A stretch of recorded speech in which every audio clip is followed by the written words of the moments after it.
ओम शांति। आज मीठे मीठे श्री बाबा महिमा तो द्वारा कहते हैं, मीठे मीठे बच्चे, बाप अभी संगम पर बच्चों से मिलने आए हैं।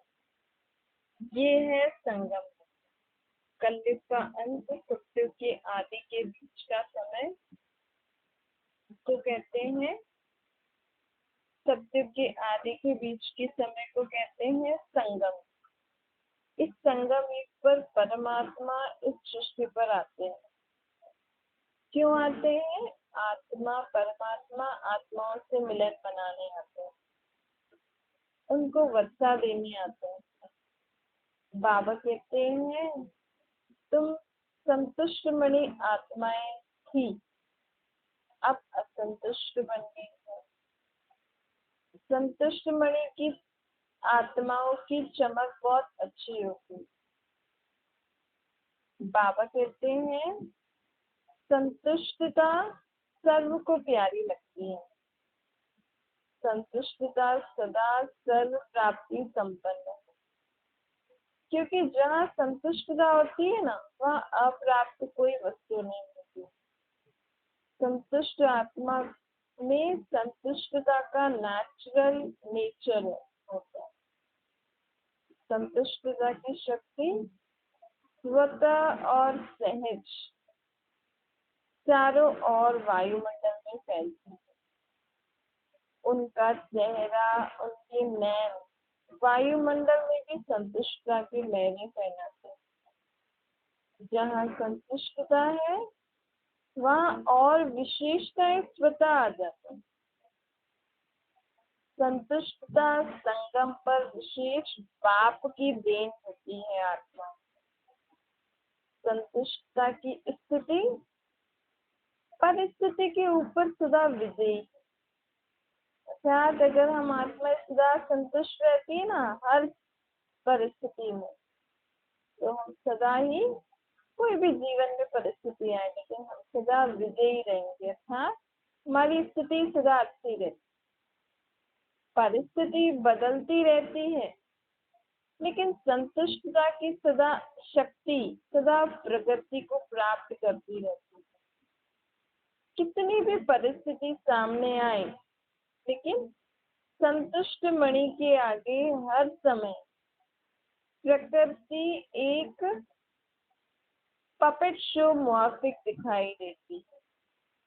अर्थात ऐसी आत्माओं के सामने अगर प्रकृति द्वारा भी कोई पेपर आ जाता है तो ऐसा लगता है जैसे तो पपेट शो। संतुष्ट आत्मा कभी परेशान नहीं होती। परिस्थिति का शो मनोरंजन अनुभव होता है। यह मनोरंजन अनुभव करने के लिए अपनी स्थिति की सीट सदा साक्षी दृष्टा में स्थित रहने वाली हो। अगर हमें जीवन में सदा एक स्थिति में स्थित रहना है तो हमें साक्षी बन के हर एक चीज को देखना है। साक्षीपन अर्थात हम उस बात में इन्वॉल्व नहीं। इन्वॉल्व कैसे नहीं होंगे? मतलब जैसे आपको समझो कोई आपके ऊपर क्रोध कर रहा है या आपके लिए बुरा भला बोल रहा है या कुछ उल्टी सुल्टी बातें फैला रहा है, तो आप उन बातों में इन्वॉल्व नहीं। वो मेरे बारे में ऐसा कर रहा है तो मैं भी करूँ नहीं, या मैं उसको कुछ बोलूँ कि तुम क्यों बोल रहे हो। साक्षी हो के अर्थात बिना इन्वॉल्व हुए आप सब जानकारी रखो। कौन आपके लिए क्या क्या बोल रहा है, आपको कौन क्या क्या गुस्से से क्या क्या कह रहा है, आप सुनते रहो लेकिन उसको रिस्पॉन्स नहीं करो। और बाबा के साथ रहकर और ही उस स्थिति उस समय आप एकदम शांत स्थिति में और उसके प्रति भी अच्छी भावना रखो कि नहीं ठीक है, करने दो, जो करना है सब ठीक हो जाएगा, आप चिंता नहीं करो। ऐसे साक्षीपन की स्थिति। तो अगर हमें सदा संतुष्ट रहना है तो हमें क्या बनना पड़ेगा? साक्षी दृष्टा। और अगर हम साक्षी दृष्टा होके हर एक चीज का इंफॉर्मेशन भी लेते रहेंगे और प्लस बाबा के साथ शांत भी रहेंगे और उनके प्रति अच्छी थॉट्स भी रखेंगे, तो हमें काफी मनोरंजन का भी अनुभव होगा। दृश्य कितना भी बदलता है, लेकिन साक्षी दृष्टा की सीट पर स्थित रहने वाली आत्मा सदा संतुष्ट आत्मा होती है। संतुष्ट होकर हर परिस्थिति को स्व स्थिति से बदल देती है। देखो, अगर आप शांत रहोगे ना, कभी कभी कोई मनुष्य आत्मा हमें भी उकसाने के लिए ऐसे सारे काम करते हैं, ताकि हम भी उनके साथ ऐसे बनकर उनके प्रति भी कुछ ऐसी बातें बोले। लेकिन अगर हम उनके बारे में ऐसा नहीं बोलेंगे और साइलेंट होके रहेंगे, तो वो सीन भी बदल जाता है। तो बाबा कहते हैं, अब तुम अपने को जांचो कि मैं हर परिस्थिति में साक्षी दृष्टा बन परिस्थिति को भी बदल सकती हूँ, मैं संतुष्ट हूँ। बाबा तो हमेशा हर शक्ति के लिए, खुशी के लिए बच्चों को लाइट माइट देते ही रहते हैं। ऐसा जैसे जैसे आत्माएं बाबा को याद करती है, तो बाबा बच्चों को किरणें और बाबा बच्चों को मदद करते ही रहते हैं। अब तुम बच्चों को भी हर समय बाबा का साथ अनुभव करके ऐसे अपने को आगे बढ़ाते रहना। जो आपको परिवर्तन करना है, बाप के हम स्नेही सहयोगी बच्चे हैं ना, तो बाबा कहते हैं कि अब अपने को परिवर्तन करना है। हर एक बात का यथार्थ समझ तो बाबा देते ही है ना बच्चों को। बाबा कहते हैं, देखो बच्चों को बाबा से प्यार तो है, अब बच्चे हर परिस्थिति में अपने को संतुष्ट करके चले। हर एक आत्मा को संतुष्ट करना है, उसकी विधि तो बहुत सहज है। अगर कोई आपसे असंतुष्ट होता है या असंतुष्ट रहता है, तो वह भी असंतुष्ट, लेकिन आपको भी उसकी असंतुष्टता का प्रभाव कुछ तो पड़ता है ना। इसीलिए हमें हमेशा ये ऐसे ही सोचना, ऐसे ही करना है कि मुझे संतुष्ट रहकर औरों को संतुष्ट करना। समझो कोई अगर आपसे हमेशा रहता ही असंतुष्ट है, तो आप इसके प्रभाव में नहीं आओ, क्योंकि फिर उसके कारण हमारे व्यर्थ संकल्प चलेंगे। हमें अपनी रीति से हर एक कार्य संतुष्ट बन के और संतुष्ट रीति से सब कुछ करना है। लेकिन कोई नहीं होता है, तो उसके कारण हमें अपने अंदर व्यर्थ संकल्प उत्पन्न नहीं करनी। शुभ भावना, शुभकामना का मंत्र सदा कार्य में लगो। इस मंत्र को स्मृति में रखो, तो आपकी कभी भी व्यर्थ संकल्प नहीं चलेंगे। अगर हम सर्व के प्रति हमेशा अच्छा सोचेंगे, शुभ भावना, शुभकामना रखेंगे, तो हमारे कभी भी किसी बात में व्यर्थ संकल्प नहीं चलेंगे। तो व्यर्थ संकल्पों को खत्म करने का तरीका क्या है? सदा ही शुभ भावना, शुभकामना रखना है। अपने को जानते हुए भी यह ऐसा है, यह वैसा है, लेकिन अपने को सदा न्यारा, उसके वाइब्रेशन से न्यारा और बाप का प्यारा अनुभव करो। दुनिया में तो ऐसी बातें चलती है ना, फलाना ऐसा है, फलाना वैसा है, लेकिन अब हमें ऐसी बातों में नहीं जाना है। हमें सर्व के प्रति शुभ भावना, शुभकामना रखनी है। सब अच्छे हैं, अगर कोई अच्छा नहीं भी है तो भी हम ऐसा संकल्प करें सब अच्छे हैं, सब ठीक रीति चल रहे हैं, तो फिर वो आपे ही चल जाएंगे। हमारे शुभ भावना, शुभकामना से वो चलने लग जाएंगे। तो ऐसा आप करके देखो। अगर कोई परिवर्तन नहीं भी होता है और आपके अंदर भी उस आत्मा का प्रभाव पड़ता है व्यर्थ संकल्प के रूप में, तो वायुमंडल में सबके संकल्प फैलते हैं, क्योंकि हम सोचते हैं कि हम ही सोच रहे हैं। इनकी ऐसी बातों के बारे में हमें ही पता है और हम अंदर ही अंदर सोचते रहते हैं। लेकिन हमारी सोच से ना हमारे घर का वायुमंडल बनता है। और अगर हमारी पहले तो हमारे आसपास का वायुमंडल बनता है, मतलब हमसे कोई भी मिले तो सामने वाले को पता लग सकता है कि ये क्या सोचते रहते हैं, ये इनकी सोच कैसी है। और अगर हम ज्यादा ही व्यर्थ सोचते हैं, तो हमारे घर का वायुमंडल भी ऐसा बन जाता है। तो बाबा कहते हैं कि आप किस व्यर्थ सोचने से वायुमंडल में प्रभाव पड़ता है। तो क्यों ना हम अच्छा ही सोचें कि सब अच्छे हैं, सब ठीक है, सब ठीक रीति चल रहे हैं, सब अपना अपना कार्य ठीक रीति कर रहे हैं, तो वैसे ही वाइब्रेशन वायुमंडल में फैलेंगे, तो आप पे ही वो आत्माएं भी अच्छे से काम करेंगे ना। इसीलिए बाबा कहते हैं हमें हमेशा सर्व के प्रति कल्याण की भावना, शुभ भावना, शुभकामना रखनी। कई बार बच्चे कहते हैं कि उसने गलती की ना, तो हमको भी फोर्स से कहना पड़ता है, थोड़ा अपना स्वभाव भी, मुख भी फोर्स वाला हो जाता है। तो उसने गलती की, लेकिन आपने जो फोर्स दिया तो वो गलती नहीं होगी। सामने वाले ने तो गलती की, लेकिन हमने भी उनको फोर्स से बोला, मतलब जोर से बोला, तो हमारी भी गलती हो गई। उसने और गलती की, आपने अपने मुख से जो फोर्स से बोला, जिसको क्रोध का अंश कहेंगे, तो क्या वो राइट है? क्या गलत गलत को ठीक कर सकता है? तो बाबा कहते हैं आजकल के समय अनुसार अपने बोल को फोर्सफुल बनाना, यह भी विशेष अटेंशन रखो, क्योंकि जोर से बोलना या तंग होकर बोलना वह तो बदलता नहीं है ना, लेकिन यह भी दूसरे नंबर का विकार है ना। तो कहा जाता है मुख से बोल ऐसे निकले जैसे फूलों की वर्षा। सर बाबा कहते हैं अगर आपको बोलना भी है, समझाना तो चलो ठीक, पढ़ना ही, घर गृहस्थी में रह रहे बच्चे हैं, सब है, तो समझाना तो पड़ेगा ही, लेकिन हमारी समझाने भी बड़ी मीठी तरीके से है। जो फोर्स से और क्रोध का हम तरीके से हम बोलते हैं ना, वैसे नहीं बोलना चाहिए।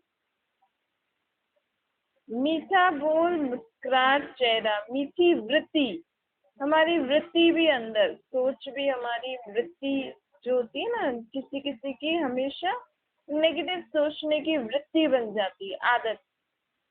तो हमारी मीठी वृत्ति, मीठी दृष्टि, मीठा संबंध, संपर्क, ये हमें ध्यान रखना चाहिए। हमें भले किसी को समझाना तो पड़ता ही है, लेकिन सामने वाले ने गलती की, हमने भी उसको क्रोध से बोला, और क्रोध करना तो गलती है ही सही। बाबा कह रहे हैं काम विकार के बाद क्रोध विकार है, तो दोनों की गलती हो गई ना। उसने भी गलती की, आपने, उसने गलती की, तो आप उसको मीठी रीति से उसको समझाओ, ऐसा अभ्यास करो। ऐसा नहीं कि नहीं होता है, हम पहले से ही बोलते हैं कि नहीं होता है, नहीं होता है शब्द हटा दो, होता ही है और मुझे करना ही है। क्यों? क्योंकि मुझ आत्मा के बाप ने बोला है ना। जब हमें ये निश्चय हो जाएगा ना कि ये जो हम मुरली सुन रहे हैं, ये परमात्मा ने हम आत्माओं के लिए सुनाई है, तो हम ऑटोमेटिकली वो चीज हमारे में आ ही जाती है। देखो कोई हमारा नियरेस्ट संबंधी होता है, किसी किसी संबंधी की बात कई लोग मानते हैं कि नहीं ये बोलेंगे तो ये जरूर करेंगे, या हमारी आत्माओं का बाप बोल रहा है तो क्यों नहीं हम करें। कर करके तो देखो विश्वास से, फिर नहीं होता है तो बाबा के ऊपर छोड़ दो, आप क्रोध करना छोड़ दो बस, फिर बाबा को दे दो। आप, मुझे तो क्रोध नहीं करना है, आपको इन बातों को जैसे संभालना है संभाल। तो अब बाबा कहते हैं अपन आप कोई गलती नहीं कर। देखो अगर कोई, मानो कोई ने गलती की, गलत है, और आपने समझाने के लक्ष्य से, और लक्ष्य नहीं है, लक्ष्य आपका अच्छा है कि इसको शिक्षा दे, समझा रहे हैं, लेकिन रिजल्ट में क्या देखा जाता है कि वह बदलता है, और ही अगर आगे के लिए आगे आने से डरता है। कई बार होता है ना, अगर हम किसी को ऐसे समझाते हैं तो बदलते तो नहीं है, और हमारे भी संपर्क से दूर हो जाते हैं। जैसे माँ बाप से, अगर माँ बाप ज्यादा बोलते हैं बच्चों को, तो फिर नहीं करना नहीं करना, फिर सुनते ही नहीं है, फिर माँ बाप का रिस्पेक्ट रिगार्ड भी नहीं रखते, फिर वो संबंध भी टूट जाता है ना फिर उनका। तो इससे फायदा क्या?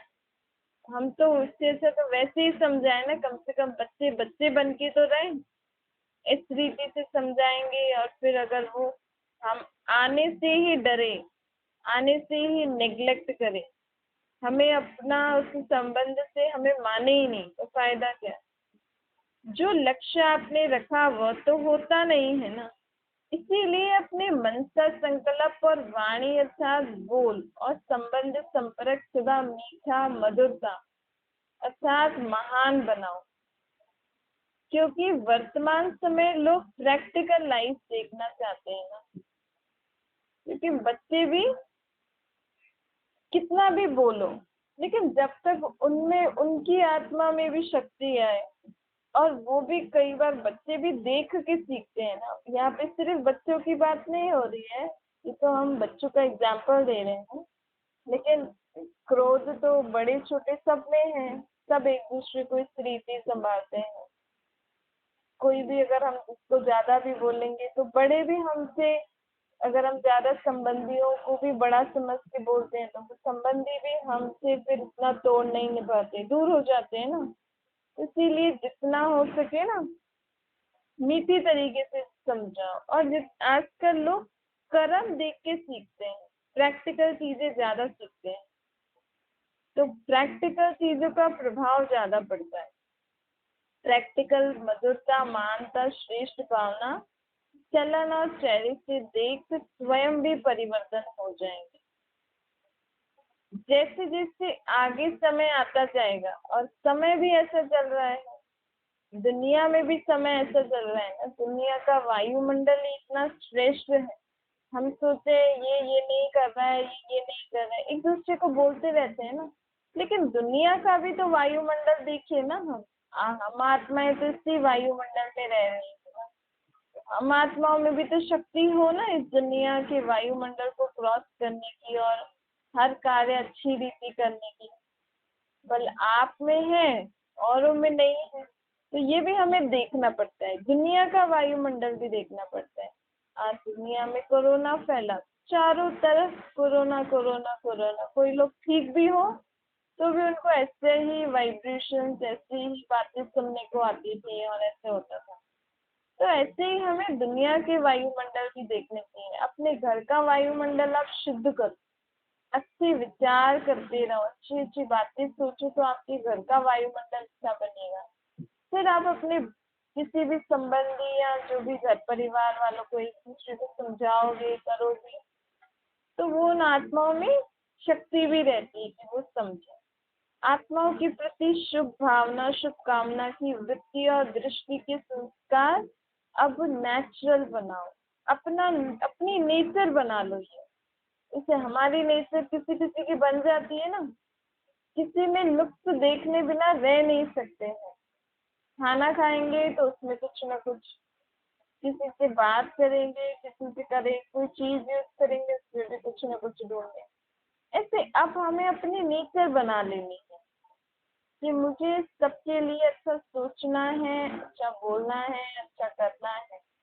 जब हमेशा शुभ भावना शुभकामना का ये व्रत रखना कि मुझे शुभ सर्व के प्रति शुभ भावना रखनी है, शुभकामना करनी है, तो हमारा ये हमारी दृष्टि वृत्ति कृति कर्म में सब संस्कार हमारा नेचर और नेचुरल बन जाना।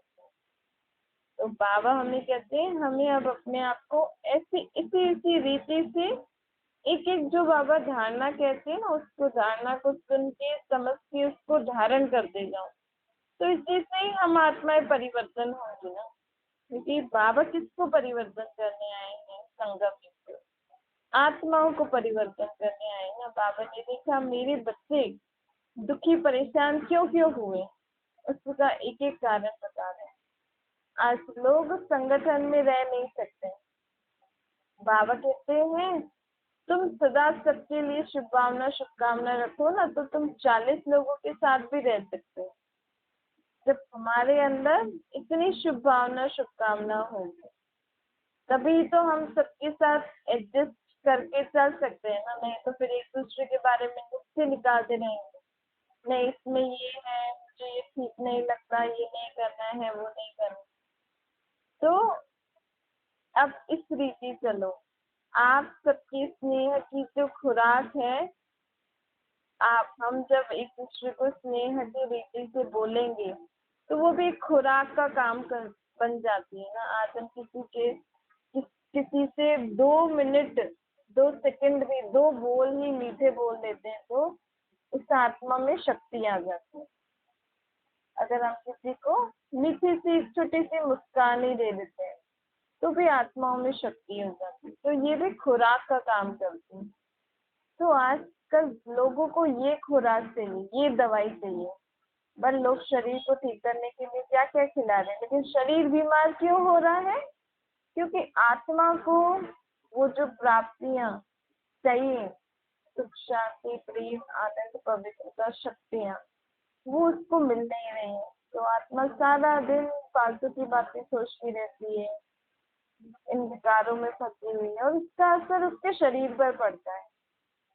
और यही आत्मा को अगर हमें कोई अच्छे से बोले, कोई अच्छी मीठी सी मुस्कान दे, कोई अच्छे से हमें समझाए तो हमारे शरीर में शक्ति आ जाती है। जब भी कोई बीमार होता है तो दवाई तो देते ही हैं, प्लस उससे लोग बहुत अच्छी अच्छी बातें करते हैं, बहुत मीठी मीठी बातें करते हैं, मिलने जाते हैं ताकि वो जल्दी ठीक हो जाए। क्यों? क्योंकि आत्मा को वो ये वाली शक्ति काम आती है। शरीर को तो चलो दवाई दे रहे हैं, लेकिन आत्मा को शक्ति चाहिए होती है। वो फिर ऐसे प्रेम व्यवहार से मिलते हैं, करते हैं, तो वो उसको शक्ति मिलती है जिससे वो जल्दी रिकवर हो जाती है। स्पेशली जब बीमार होते हैं तो लोग एक दूसरे से मिलने क्यों जाते हैं? इसका असली रीजन ये है कि आत्माओं को शक्ति मिलती है। हाँ भाई, उनसे थोड़ा प्यार से बोलेंगे, हंसी मजाक करेंगे, मतलब हंसी मजाक अर्थात अच्छी रीति, ताकि उनका थोड़ा मूड फ्रेश हो जाए, उस बीमारी से उनका मन डाइवर्ट हो जाए। तो बाबा कहते हैं ये स्नेह भी एक खुराक का काम करता है। तो हमें भी सबको, भले आप और कुछ भी नहीं खिला रहे हो, कोई आ रहा है कोई जा रहा है, कम से कम स्नेह के 2 बोल बोलोगे ना तो भी उनके लिए अच्छी उनको प्राप्ति मिल जाती है, तो शक्ति मिल जाती है। बाबा कहते हैं कि अब बच्चों को ये काम करना है, क्योंकि बाप आए हैं बच्चों को प्रेम का सागर बनाने। क्योंकि दुनिया में आजकल प्रेम है ही नहीं ना। शांति प्रेम आनंद पवित्रता संपत्ति आदि आत्मा की जो संपत्ति है, ये सारी ये आत्मा में खत्म हो गई, इसलिए उनके शरीर भी रोगी बीमारी बन गई। तो आत्माओं को जब ये प्राप्ति मिल जाती है तो ऑटोमेटिकली उनका शरीर भी तंदुरुस्त हो जाता है। सत्युग में तो हमें वहाँ सत्य प्रधान शरीर मिलेगा ही सही।